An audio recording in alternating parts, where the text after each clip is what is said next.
अकबर और बीरबल, एक नई कहानी। एक बार की बात है, अकबर ने अपने दरबार में एक सुनहरे रंग के पक्षी के बारे में सुना। उन्होंने सुना कि इस पक्षी के पंख बहुत ही खूबसूरत और चमकदार होते हैं और इसकी आवाज भी अत्यंत मधुर होती है। अकबर को यह सुनते ही उन्होंने इस पक्षी को अपने दरबार में देखने का फैसला किया।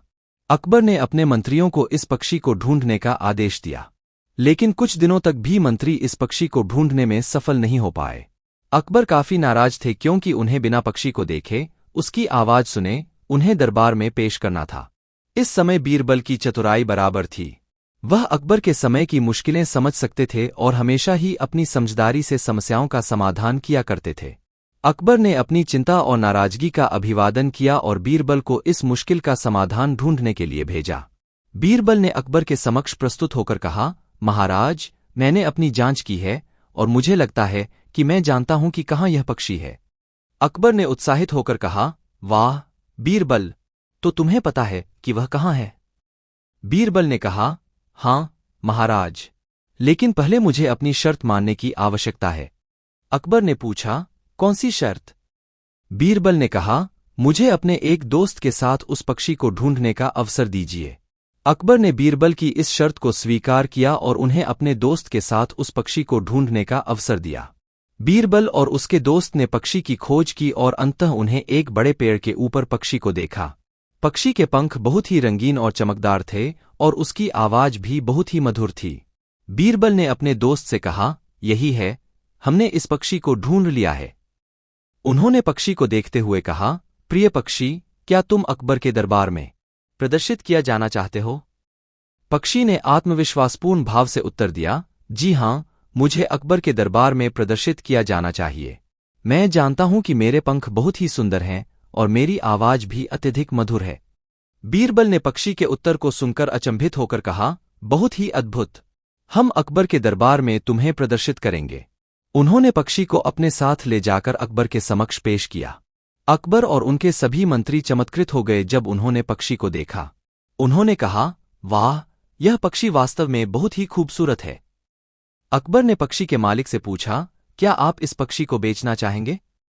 पक्षी के मालिक ने उत्साहित होकर कहा, नहीं महाराज, मैं इस पक्षी को अकेले ही रखना चाहता हूं। अकबर ने बीरबल से कहा, बीरबल, इस पक्षी के मालिक से उसकी कीमत पूछो और हम इसे खरीद लेंगे। बीरबल ने पक्षी के मालिक से कहा, कृपया हमें बताएं कि आप इस पक्षी की कीमत कितनी रखते हैं। पक्षी के मालिक ने कहा, मुझे इस पक्षी के लिए कोई पैसे नहीं चाहिए, मैं इसे आपके दरबार में उपहार के रूप में दे रहा हूं। अकबर और उनके सभी मंत्री बहुत ही प्रसन्न हो गए और उन्होंने पक्षी के मालिक को धन्यवाद दिया। इस प्रकार बीरबल की चतुराई और समझदारी ने अकबर के दरबार में एक नई कहानी बुनी। यह कहानी सबको यह सिखाती है कि धन कीमत से बड़ा होता है और विश्वास और स्नेह के आदान प्रदान से बनते हैं। अगली कहानी। अकबर के दरबार में एक दिन एक बूढ़ा आदमी आया। उसने अकबर से एक अत्यंत अजीब कहानी सुनाई। वह कहने लगा, महाराज, मैंने अपने गांव में एक राजा की चोरी करते हुए देखा है। अकबर हैरान रह गए और उन्होंने पूछा, तुम्हें कैसे पता कि वह राजा का चोर है? बूढ़ा आदमी ने कहा, महाराज, जब वह राजा मुझे देखता है तो उसका रुख बदल जाता है, यही नहीं, उसके हाथ भी कांपते हैं। अकबर ने यह सुनकर उसे अपने साथ ले जाने का निर्णय लिया और उसे अपने साथ एक घूमने का आह्वान दिया। अकबर और उसके मंत्री उस राजा के दरबार में पहुंचे। राजा को देखकर बूढ़े आदमी की आंखें चमक उठी। अकबर ने राजा से पूछा, क्या तुमने कभी इस आदमी को पहले देखा है? राजा ने कहा, हां, जी हां, इस आदमी का मुझसे पहले कोई लेना देना नहीं था। अकबर ने फिर से पूछा, तो क्या तुमने कभी इसे देखा है कि यह चोरी कर रहा है? राजा ने स्वीकार किया, नहीं, मैंने कभी भी इसे ऐसा करते हुए नहीं देखा। इसके बाद अकबर ने बूढ़े आदमी को फिर से पूछा, तुम्हारा यह दावा कैसे सही साबित होगा? बूढ़े आदमी ने अकबर की ओर देखते हुए कहा, महाराज, मैं यह कह रहा हूं कि उस राजा को मुझसे कुछ डर लगता है और उसका रुख बदल जाता है। अकबर ने उसे स्वीकार किया और उसे धन्यवाद दिया क्योंकि उसने जो कहा था वह सच साबित हुआ। अकबर और उसके मंत्री बहुत ही हर्षित थे क्योंकि उन्होंने बूढ़े आदमी की बात का आधार मान लिया था। इस कहानी से हमें यह सीखने को मिलता है कि सच्चाई और विश्वास का महत्व हमें हमेशा से यह याद दिलाता है कि हमें किसी की चर्चा में नहीं पड़ना चाहिए और हमें अपने निर्णयों को खुद ही लेने की क्षमता होनी चाहिए। अगली कहानी, अकबर और बीरबल, चालाकी की कहानी। एक बार की बात है, अकबर ने अपने दरबार में एक बड़े गणितज्ञ को बुलवाया। उन्हें एक समस्या पर विचार करने के लिए कहा गया था। समस्या थी राज्य को बांटने का तरीका। अकबर ने मंत्रियों से कहा कि वे अपने विचार और सुझाव प्रस्तुत करें, लेकिन कोई भी सही तरीका नहीं मिला। तभी बीरबल ने उनके पास आकर कहा, महाराज, मुझे एक आसान समाधान आता है। अकबर ने उससे पूछा, तो तुम्हारा समाधान क्या है बीरबल ने हंसते हुए कहा, महाराज, हमें राज्य को 3 भागों में बांटना चाहिए। पहला भाग जो अधिक खास होगा उसे आप अपने लिए रखेंगे। दूसरा भाग जो औसत खास होगा उसे हम आम लोगों के लिए रखेंगे। और तीसरा भाग जो कमजोर होगा उसे हम दुश्मनों को समर्पित करेंगे। अकबर ने उसके सुझाव को मान्य किया और उसे कहा, यह तो बहुत ही सरल है। तुम्हारे समाधान को स्वीकार किया जाता है। अकबर ने बीरबल के समाधान को अपनाया और राज्य को 3 भागों में बांटा। इसके बाद राज्य में सुकून और समानता का माहौल बना। लोग खुश और संतुष्ट थे और अकबर भी बीरबल की चालाकी को प्रशंसा करते थे। यह कहानी हमें यह सिखाती है कि समस्याओं का समाधान आसान हो सकता है यदि हम उन्हें थोड़ी बहुत चालाकी और विवेकपूर्णता के साथ हल करने का प्रयास करें। बीरबल जैसे चतुर और विचारशील व्यक्ति की तरह हमें भी अपनी समस्याओं का समाधान ढूंढने के लिए सकारात्मक रूप से सोचना चाहिए।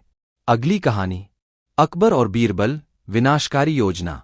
अकबर के दरबार में एक दिन एक उत्तराधिकारी ने अकबर से एक बड़ी समस्या के बारे में चिंता व्यक्त की। उसने कहा, महाराज, हमारे पास विरोधी राज्यों के साथ बड़ी संघर्ष शुरू होने वाला है। उन्हें हमें ठीक से सामना करना होगा। अकबर ने सोचा और फिर बीरबल से सलाह मांगी। उन्होंने बीरबल से पूछा, क्या हमें इस संघर्ष के लिए कुछ करना चाहिए? बीरबल ने विचार किया और फिर कहा, महाराज, हमें यहां एक अद्भुत योजना बनानी चाहिए। हमें अपने शत्रुओं को एक दूसरे के खिलाफ भड़काने का प्रयास करना चाहिए। अकबर ने अच्छा समझा और उन्होंने बीरबल को योजना बनाने के लिए आदेश दिया। बीरबल ने योजना बनाई और उसे अकबर के सामने प्रस्तुत किया। योजना थी एक झूठी खबर फैलाना। बीरबल की योजना के अनुसार वे एक सैनिक को विरोधी राज्य में भेजेंगे और उसे यह झूठी खबर सुनाई जाएगी कि उनके राज्य की ताकत कमजोर हो गई है।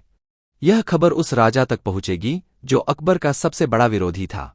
यह सुनते ही अकबर ने योजना को मान्य किया और उन्होंने सैनिक को भेज दिया। सैनिक ने विरोधी राजा के दरबार में पहुंचकर झूठी खबर फैलाई कि अकबर का साम्राज्य कमजोर हो गया है और वह अब अपने विरोधियों को सामना नहीं कर सकता।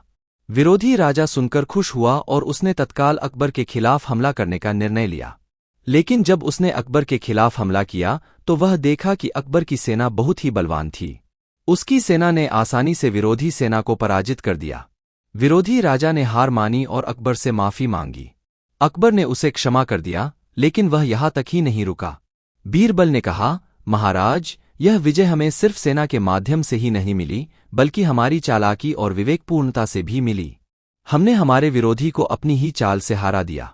अकबर ने बीरबल की सराहना की और उन्हें बड़ा पुरस्कार दिया। उन्होंने समझा कि विपरीतता का इस्तेमाल करके उन्होंने अपने राज्य की रक्षा की और उसे विजयी बनाया।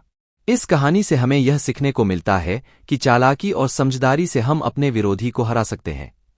हमें हमेशा विचारशीलता से काम लेना चाहिए और समस्याओं का समाधान ढूंढने के लिए विवेकपूर्णता का प्रयोग करना चाहिए। बीरबल जैसे चतुर और समझदार व्यक्ति की तरह हमें भी अपने जीवन में चालाकी और समझदारी का उपयोग करना चाहिए। इस अद्भुत कहानी ने हमें यह बताया कि सही समय पर सही निर्णय लेना कितना महत्वपूर्ण होता है।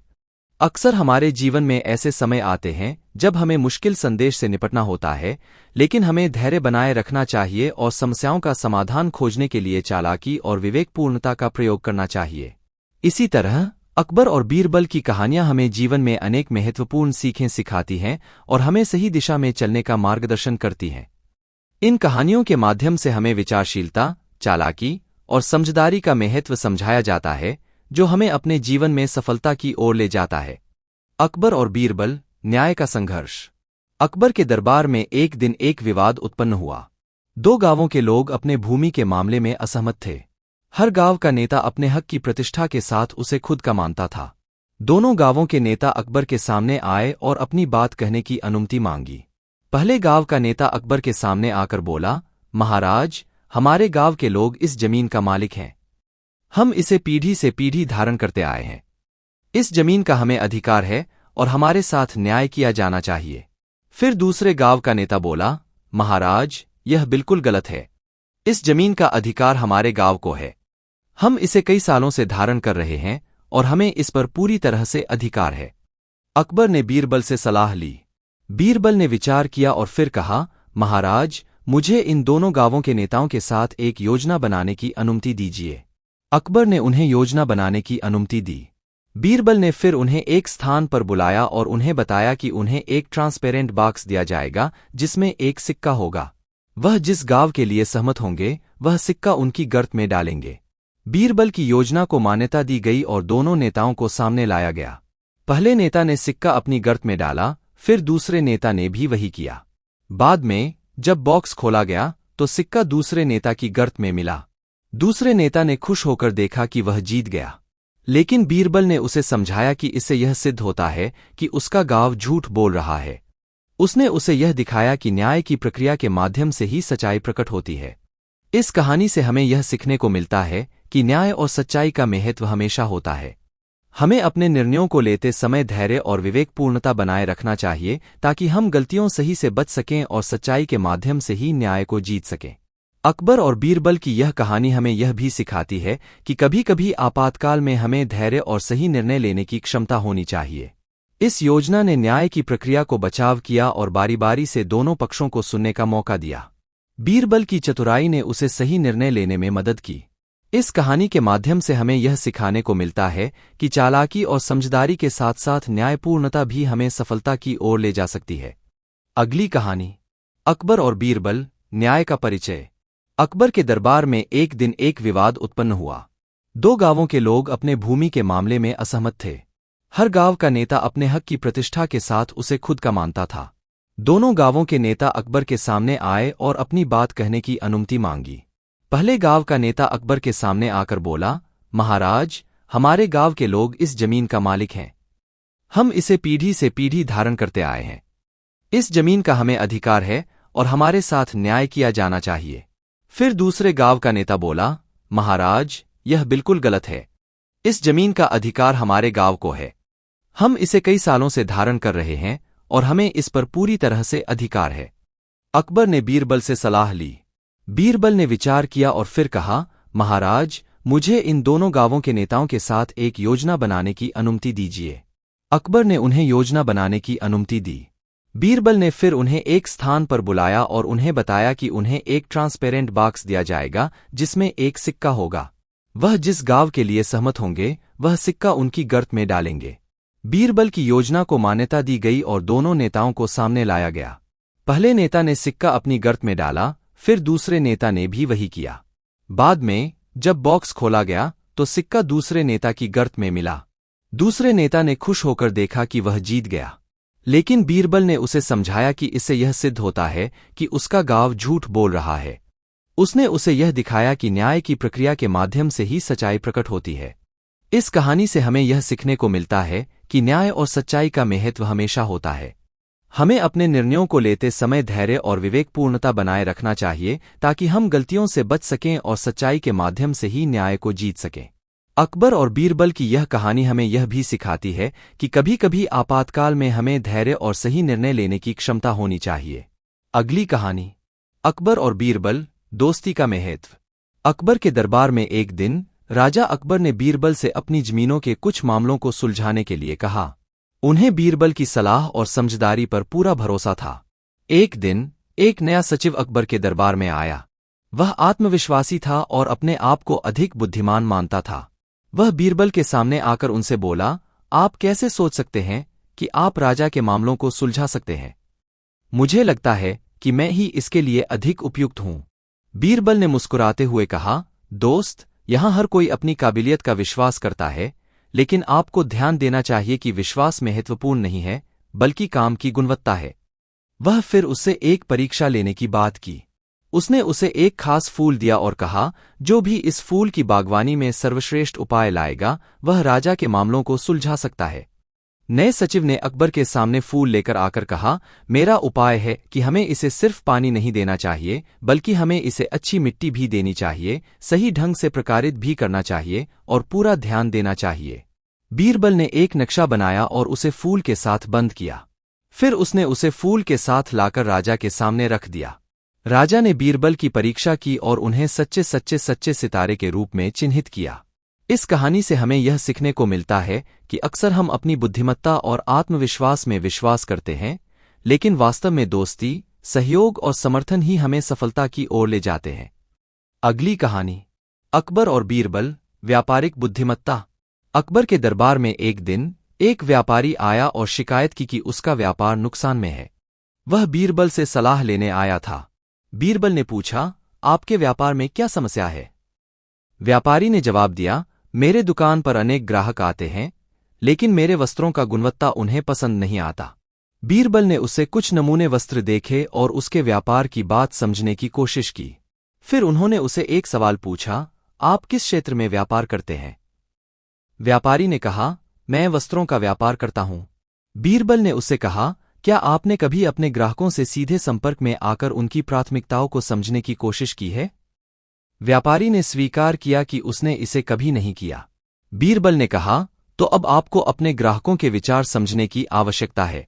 जानिए कि वे क्या पसंद करते हैं, क्या वे खोज रहे हैं और क्या उनकी आवश्यकताएं हैं। उनके अनुसार अपने उत्पादों को सादगी से प्रस्तुत करें। व्यापारी ने बीरबल की सलाह सुनी और उसे अपने व्यापार में लागू किया। उसने ग्राहकों की राय जानने के लिए सर्वेक्षण किया और उनकी प्राथमिकताओं को ध्यान में रखते हुए अपने उत्पादों को अपडेट किया। कुछ ही समय में उसका व्यापार फिर से उत्तेजित हो गया और उसने अच्छे लाभ के साथ अधिक ग्राहकों को आकर्षित किया। वह बीरबल का आभारी था कि उन्होंने उसे यह व्यापारिक समस्या का सही समाधान दिया। इस कहानी से हमें यह सीखने को मिलता है कि व्यापार में सफलता प्राप्त करने के लिए ग्राहकों की प्राथमिकताओं को समझना और उनकी आवश्यकताओं को पूरा करना महत्वपूर्ण होता है। अगली कहानी, अकबर के दरबार में एक बार एक बहुत ही धनवान व्यापारी आया। उसका नाम था रामदास। उसने अपनी संपत्ति के बड़े बड़े ताजमहल बनवाए थे। उसकी संपत्ति के साथ साथ उसका अहंकार भी बढ़ा हुआ था। रामदास ने अकबर से कहा, हुजूर, मैंने अपनी संपत्ति के बड़े बड़े ताजमहल बनवाए हैं। मेरे ताजमहलों की तुलना में आपके किसी भी महल से बेहतर और बड़े हैं। अकबर ने इसे सुना और चिंतित हो गए। उन्होंने अकेले में बीरबल से मिलकर इस मामले पर विचार किया। बीरबल ने कहा, हुजूर, अगर आप चाहें तो मैं रामदास को सिखा सकता हूं कि धन की समझदारी क्या होती है। अकबर ने उसे अगले दिन रामदास के पास भेज दिया। बीरबल ने रामदास से पूछा, क्या आपकी ताजमहलों में सभी आवश्यकताओं को पूरा करने के लिए एक और कमरा है? रामदास ने गर्व से कहा, हाँ, बिल्कुल। फिर बीरबल ने उससे पूछा, क्या वह कमरा एक आंधी या तूफान के बाद बचा रहता है? रामदास को गहरा सोचने के बाद याद आया कि उसके ताजमहलों में ऐसा कोई कमरा नहीं था। बीरबल ने उससे कहा, देखो, अच्छी संपत्ति वह होती है जो आपकी सुरक्षा को भी संभाल सके। आपकी ताजमहलों में यह कमी है। धन की समझदारी यही है कि आप उसे सही और सार्वजनिक रूप से निवेश करें ताकि आपके साथ ही आपके परिवार की भी सुरक्षा हो। रामदास ने बीरबल के उपाय को सुनकर अपने ताजमहलों में यह परिवर्तन किया। इसके बाद वह न केवल धनी बल्कि समझदार भी बन गए। इस कहानी से हमें यह सीखने को मिलता है कि समझदारी और धनवानता के साथ साथ अपने निवेश को भी सावधानी से करना चाहिए। एक शाम राजा अकबर अपने प्रिय बीरबल के साथ अपने शाही बगीचे की सैर के लिए निकले। वह बगीचा बहुत ही शानदार था। चारों ओर हरियाली ही हरियाली थी और फूलों की भीनी भीनी खुशबू वातावरण को और भी खूबसूरत बना रही थी। ऐसे में राजा को जाने क्या सूझा कि उन्होंने बीरबल से कहा, बीरबल, हमारा मन है कि इस हरे भरे बगीचे में हम हरे घोड़े में बैठकर घूमें। इसलिए मैं तुम्हें आदेश देता हूं कि तुम 7 दिनों के अंदर हमारे लिए एक हरे घोड़े का इंतजाम करो। वहीं अगर तुम इस आदेश को पूरा करने में असफल रहते हो तो तुम कभी भी मुझे अपनी शक्ल न दिखाना। इस बात से राजा व बीरबल दोनों वाकिफ थे कि आज तक दुनिया में हरे रंग का घोड़ा नहीं हुआ है। फिर भी राजा चाहते थे कि बीरबल किसी बात में अपनी हार स्वीकार करे। इसी कारण उन्होंने बीरबल को ऐसा आदेश दिया। मगर बीरबल भी बहुत चालाक थे। वो भली भांति जानते थे कि राजा उनसे क्या चाहते हैं। इसलिए वो भी घोड़ा ढूंढने का बहाना बनाकर 7 दिनों तक इधर उधर घूमते रहे। 8वें दिन बीरबल दरबार में राजा के सामने पहुंचे और बोले, महाराज, आपकी आज्ञा के अनुसार मैंने आपके लिए हरे घोड़े का इंतजाम कर लिया है, मगर उसके मालिक की 2 शर्तें हैं। राजा ने उत्सुकता से दोनों शर्तों के बारे में पूछा। तब बीरबल ने जवाब दिया, पहली शर्त यह है कि उस हरे घोड़े को लाने के लिए आपको स्वयं जाना होगा। राजा इस शर्त के लिए तैयार हो गए। फिर उन्होंने दूसरी शर्त के बारे में पूछा। तब बीरबल ने कहा, घोड़े के मालिक की दूसरी शर्त यह है कि आपको घोड़ा लेने जाने के लिए सप्ताह के 7 दिन के अलावा कोई और दिन चुनना होगा। यह सुन राजा हैरानी से बीरबल की ओर देखने लगे। तब बीरबल ने बड़ी सहजता से जवाब दिया, महाराज, घोड़े का मालिक कहता है कि हरे रंग के खास घोड़े को लाने के लिए उसकी यह खास शर्तें तो माननी ही होंगी। राजा अकबर बीरबल की यह चतुराई भरी बात सुनकर खुश हो गए और मान गए कि बीरबल से उसकी हार मनवाना वाकई में बहुत मुश्किल काम है। कहानी से सीख। यह कहानी हमें यह सिखाती है कि सही सूझबूझ और समझदारी के साथ नामुमकिन लगने वाले काम को भी आसानी से किया जा सकता है। बहुत समय पहले की बात है। एक बार अकबर बाजार में भ्रमण पर निकले थे। वहां उन्होंने एक तोता देखा जो बहुत ही प्यारा था। उसके मालिक ने उसे बहुत अच्छी बातें सिखाई थीं। अकबर यही देखकर खुश हो गए। उन्होंने उस तोते को खरीदने का फैसला कर लिया। तोते को खरीदने के बदले अकबर ने मालिक को अच्छी कीमत दी। वो उस तोते को राजमहल लेकर आए। यहां पर तोते को लाने के बाद अकबर ने उसे बहुत अच्छे से रखने का फैसला किया। अब अकबर जब भी उसे कोई बात पूछते तो वह उस बात का तुरंत जवाब दे देता था। अकबर बहुत खुश हो जाते थे। वह तोता दिनोंदिन उनके लिए जान से भी प्यारा हो गया था। उन्होंने महल में उसके रहने के लिए शाही व्यवस्था करने का आदेश दिया। उन्होंने अपने सेवकों को कहा, इस तोते का खास ख्याल रखा जाए। तोते को किसी भी प्रकार की तकलीफ नहीं होनी चाहिए।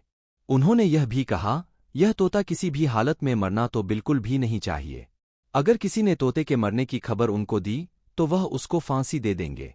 महल में तोते के रहने का खास ख्याल रखा जाने लगा। फिर एक दिन अचानक अकबर का प्यारा तोता मर गया।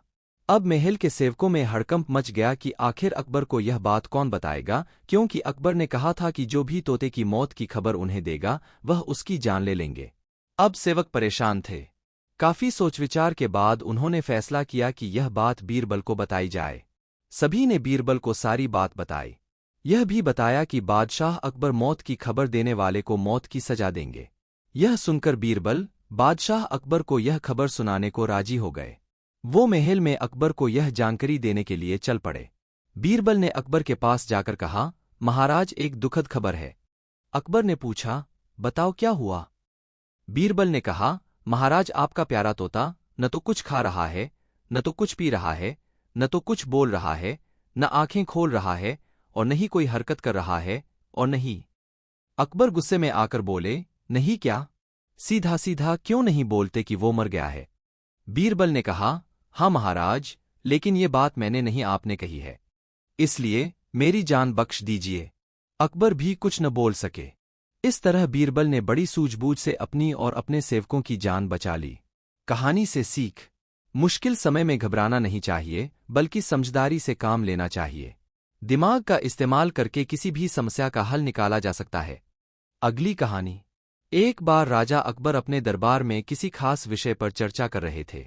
उस विषय पर उन्होंने राज दरबार में मौजूद सभी लोगों से उनकी राय मांगी। ऐसे में दरबार में उपस्थित सभी मंत्रीगणों ने अपनी अपनी बुद्धि के हिसाब से जवाब दिया। राजा यह देखकर बहुत हैरान हुए कि सभी का जवाब एक दूसरे से बिल्कुल अलग था। इस पर राजा अकबर ने बीरबल से ऐसा होने के पीछे की वजह पूछी और सवाल किया, आखिर सबकी सोच एक जैसी क्यों नहीं होती? राजा के सवाल पर बीरबल मुस्कुराया और कहा, महाराज, बेशक लोगों की सोच एक दूसरे से कई मामलों में अलग होती है, मगर कुछ खास विषयों पर सबकी सोच एक जैसी ही होती है। बीरबल की इस बात के साथ दरबार की कार्यवाही समाप्त होती है और सभी अपना अपना काम करने के लिए चले जाते हैं। उसी शाम राजा अकबर बीरबल के साथ अपने बाग में टहलने जाते हैं। तब वो दोबारा वही सवाल दोहराते हैं, बीरबल, मैंने तुमसे पूछा था कि सबकी सोच एक जैसी क्यों नहीं होती? इस सवाल का जवाब दो मुझे। इसी के साथ एक बार फिर अकबर और बीरबल के बीच इस मुद्दे को लेकर बहस छिड़ जाती है। जब लाख कोशिशों के बावजूद राजा अकबर को बीरबल की बात नहीं समझ आती तो वह अपनी बात को समझाने के लिए एक युक्ति निकालता है। बीरबल कहता है, महाराज, मैं आपको साबित कर दूंगा कि कुछ मामलों में सबकी सोच एक जैसी ही होती है। बस आप एक फरमान जारी कर दीजिए। फरमान यह होगा कि आने वाली अमावस्या की रात को सभी अपने अपने घर से एक लोटा दूध लाकर आपके बाग में बने सूखे कुएं में डालेंगे और इस फरमान को न मानने वाले को सख्त से सख्त सजा दी जाएगी। वैसे तो राजा अकबर को बीरबल की यह बात मूर्खता वाली लगती है, लेकिन वह बीरबल के कहे अनुसार शाही फरमान जारी करवा देते हैं। राजा के आदेश से सिपाही पूरे राज्य में घूम घूम कर इस फरमान के बारे में सभी को बताते हैं। राजा के इस फरमान को सुनते ही सभी में इस बात को लेकर चर्चा होने लगी कि सूखे कुएं में दूध डालना एक मूर्खतापूर्ण कार्य है। फिर भी राजा का फरमान था तो मानना सभी को था। सभी अमावस्या की रात का इंतजार करने लगे। देखते देखते अमावस्या की रात भी आ गई और सभी अपने अपने घर से एक एक भरा लोटा लेकर कुएं के पास जमा हो जाते हैं। बारी बारी सभी कुएं में लोटा पलटकर अपने अपने घर की ओर चले जाते हैं। यह सारा नजारा राजा अकबर और बीरबल छिप कर देख रहे होते हैं। जब सभी अपना लोटा कुएं में पलटकर चले जाते हैं तो बीरबल राजा अकबर को कुएं के नजदीक ले जाते हैं और कहते हैं, महाराज देखिए, क्या आपके फरमान से कुआं दूध से भर गया?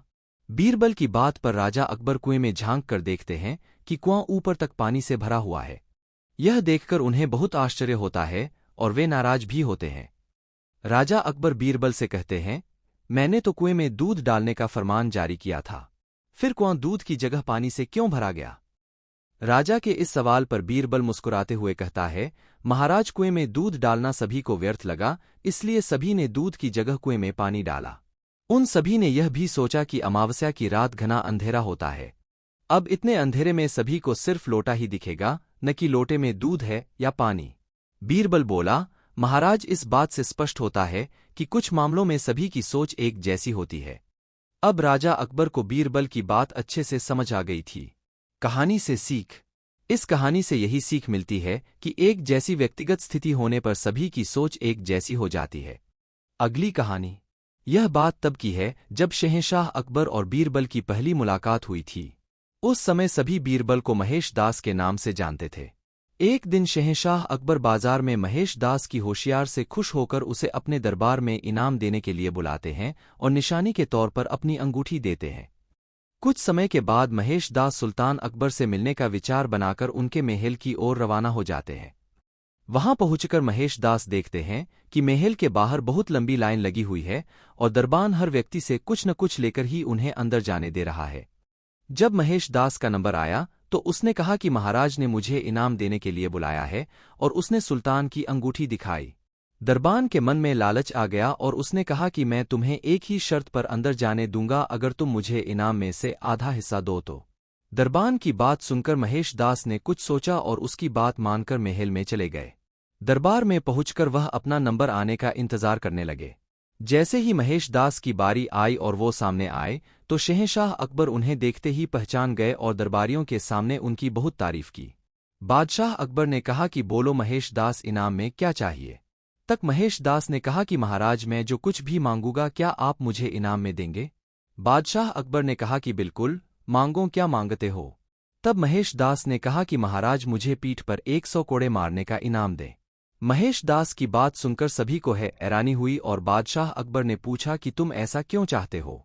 तब महेश दास ने दरबान के साथ हुई पूरी घटना बताई और अंत में कहा कि मैंने वादा किया है कि इनाम का आधा हिस्सा मैं दरबान को दूंगा। तब अकबर ने गुस्से में आकर दरबान को 100 कोड़े लगवाए और महेश दास की होशियारी देखकर अपने दरबार में मुख्य सलाहकार के रूप में रख लिया। इसके बाद अकबर ने उनका नाम बदलकर महेश दास से बीरबल कर दिया। तब से लेकर आज तक अकबर और बीरबल के कई किस्से मशहूर हुए। कहानी से सीख। हमें अपना काम ईमानदारी से और बिना किसी लालच के करना चाहिए। अगर आप कुछ पाने की उम्मीद से कोई काम करते हो तो हमेशा बुरे परिणाम का सामना करना पड़ता है, जैसे इस कहानी में लालची दरबान के साथ हुआ। एक वक्त की बात है, बादशाह अकबर किसी एक बात को लेकर बहुत परेशान रहने लगे थे। जब दरबारियों ने उनसे पूछा तो बादशाह बोले, हमारे शहजादे को अंगूठा चूसने की बुरी आदत पड़ गई है, कई कोशिश के बाद भी हम उनकी यह आदत छुड़ा नहीं पा रहे हैं। बादशाह अकबर की परेशानी सुनकर किसी दरबारी ने उन्हें एक फकीर के बारे में बताया जिसके पास हर मर्ज का इलाज था। फिर क्या था, बादशाह ने उस फकीर को दरबार में आने का निमंत्रण दिया। जब फकीर दरबार में आया तो बादशाह अकबर ने उन्हें अपनी परेशानी के बारे में बताया। फकीर ने बादशाह की पूरी बात सुनकर परेशानी को दूर करने का वादा किया और 1 हफ्ते का समय मांगा।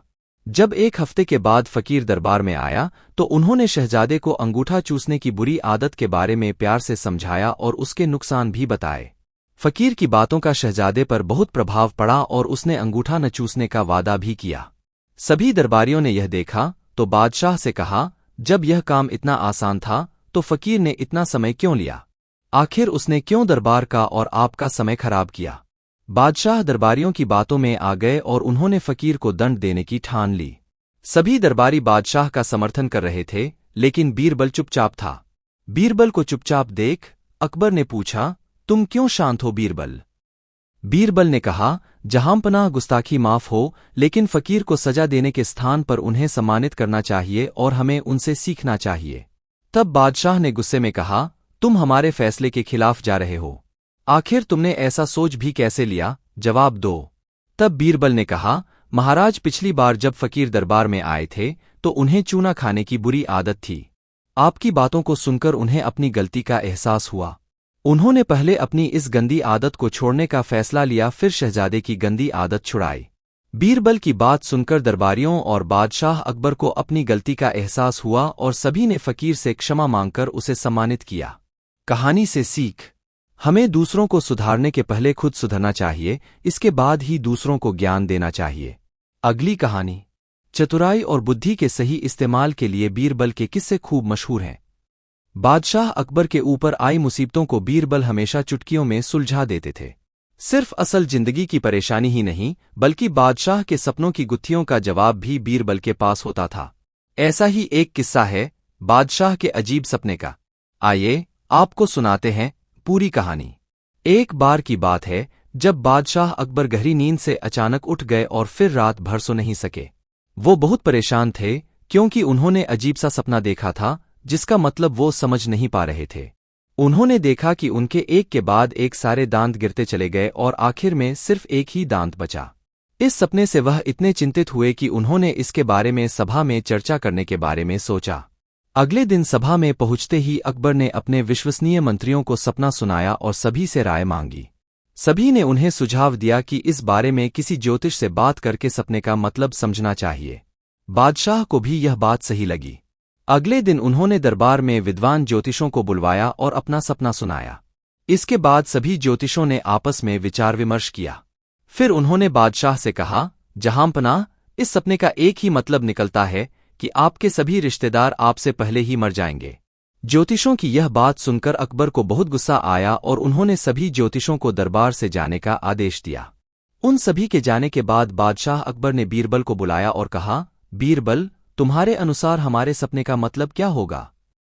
बीरबल ने कहा, हुजूर, मेरे हिसाब से आपके सपने का मतलब यह था कि आपके सभी रिश्तेदारों में से आपकी उम्र सबसे ज्यादा होगी और आप उन सभी से ज्यादा समय तक जीते रहेंगे।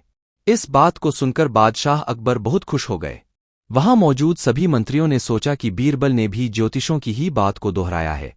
इतने में बीरबल ने उन मंत्रियों से कहा कि देखो, बात वही थी, बस कहने का तरीका अलग था।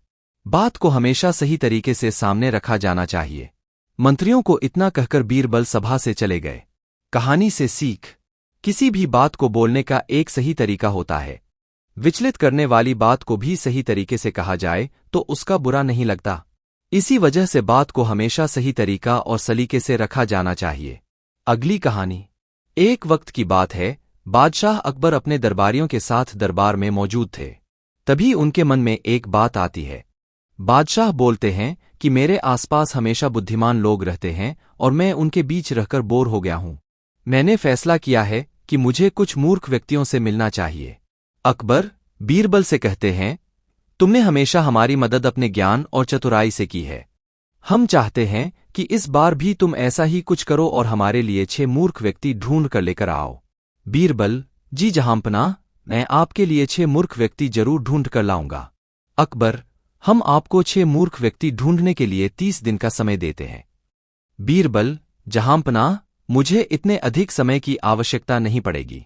अकबर, ठीक है, अगर तुम उससे पहले ही मूर्ख व्यक्ति ले आ सकते हो तो यह अच्छी बात है। इसके बाद बीरबल मूर्ख व्यक्तियों की तलाश में निकल पड़ता है।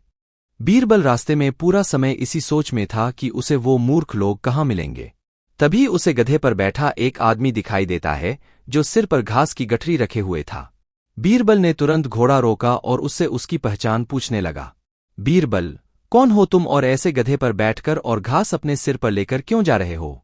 व्यक्ति, मैं रामू हूं और मेरा गधा कमजोर व थका हुआ है, इसलिए गधे का बोझ कम करने के लिए मैंने घास की गठरी अपने सिर पर रखी है। यह सुनकर बीरबल सोचता है कि मुझे पहला मूर्ख व्यक्ति मिल गया। फिर बीरबल उससे कहता है कि तुम जानवरों के बारे में इतना सोचते हो, इसलिए मैं तुम्हें बादशाह अकबर से इनाम दिलवाऊंगा। यह कहकर बीरबल उस व्यक्ति को अपने साथ चलने के लिए कहता है। इनाम की बात सुनकर रामू बीरबल के साथ हो लेता है। बीरबल और रामू कुछ दूर चले ही थे कि बीरबल को दो व्यक्ति आपस में लड़ाई करते हुए दिखाई दिए। बीरबल उन दोनों व्यक्तियों को लड़ने से रोकता है और उनसे पूछता है कि तुम दोनों कौन हो और किस बात के लिए लड़ रहे हो। पहला व्यक्ति, जनाब मेरा नाम चंगू है। दूसरा व्यक्ति, और मेरा मंगू है। मंगू, जनाब मुझे चंगू कहता है कि इसके पास शेर है जिसे वो मेरी गाय के शिकार के लिए छोड़ेगा। चंगू, हाँ मैं ऐसा ही करूंगा और मुझे बहुत मजा भी आने वाला है। बीरबल, कहाँ है तुम लोगों की गाय और शेर? मंगू, जनाब जब भगवान हमें वरदान देने आएंगे तो मैं उनसे गाय मांगूंगा और चंगू शेर मांगेगा जिसे यह मेरी गाय पर छोड़ने की बात कर रहा है। बीरबल, अच्छा यह बात है। उनकी बातें सुनकर बीरबल समझ गया कि उन्हें दो और मूर्ख व्यक्ति मिल गए हैं। बीरबल इनाम की बात कहकर उन्हें भी अपने साथ ले लेता है। उन तीनों को लेकर बीरबल अपने घर पहुंचता है और फिर सोचने लगता है कि बाकी के मूर्ख व्यक्ति कहाँ से ढूंढ कर लाऊं। बीरबल उन तीनों मूर्खों को अपने घर में ही रहने के लिए कहकर बाहर चला जाता है। जब बीरबल और मूर्ख लोगों को ढूंढने के लिए बाहर आता है तो उसे एक व्यक्ति दिखाई देता है जो कुछ ढूंढता रहता है। बीरबल उसके पास जाकर पूछता है कि आप क्या ढूंढ रहे हैं?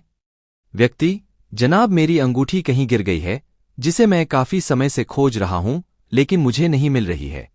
बीरबल, क्या आपको पता है कि अंगूठी कहाँ गिरी थी? व्यक्ति, दरअसल मेरी अंगूठी यहां से दूर उस पेड़ के पास गिरी थी लेकिन वहां अंधेरा होने के कारण मैं यहां उसे ढूंढ रहा हूं। बीरबल, अच्छा यह बात है। आप कल हमारे साथ बादशाह के दरबार में चलो। मैं बादशाह अकबर से आपको दूसरी अंगूठी देने के लिए कहूंगा। व्यक्ति, अच्छा ठीक है। फिर खुश होकर अगले दिन सुबह बीरबल दरबार में उन चारों मूर्खों को लेकर पहुंचता है। बीरबल, बादशाह अकबर मैं आपके कहे अनुसार मूर्ख व्यक्तियों को ढूंढ कर ले आया हूं। अकबर, बीरबल तुमने तो एक ही दिन में मूर्ख व्यक्ति ढूंढ लिए, क्या हमारे राज्य में मूर्खों की संख्या अधिक है और तुम यकीन के साथ कैसे कह सकते हो कि ये व्यक्ति मूर्ख हैं? बीरबल ने बादशाह से सारी बातें बताई। फिर अकबर कहते हैं कि ये तो केवल 4 ही लोग हैं, बाकी के 2 मूर्ख कहाँ हैं? बीरबल, जहांपना यहाँ पर 6 मूर्ख व्यक्ति हैं। अकबर, यहाँ कहाँ हैं और कौन है, हमें भी बताओ। बीरबल, जहांपना एक तो मैं स्वयं हूं। अकबर, तुम मूर्ख कैसे हुए?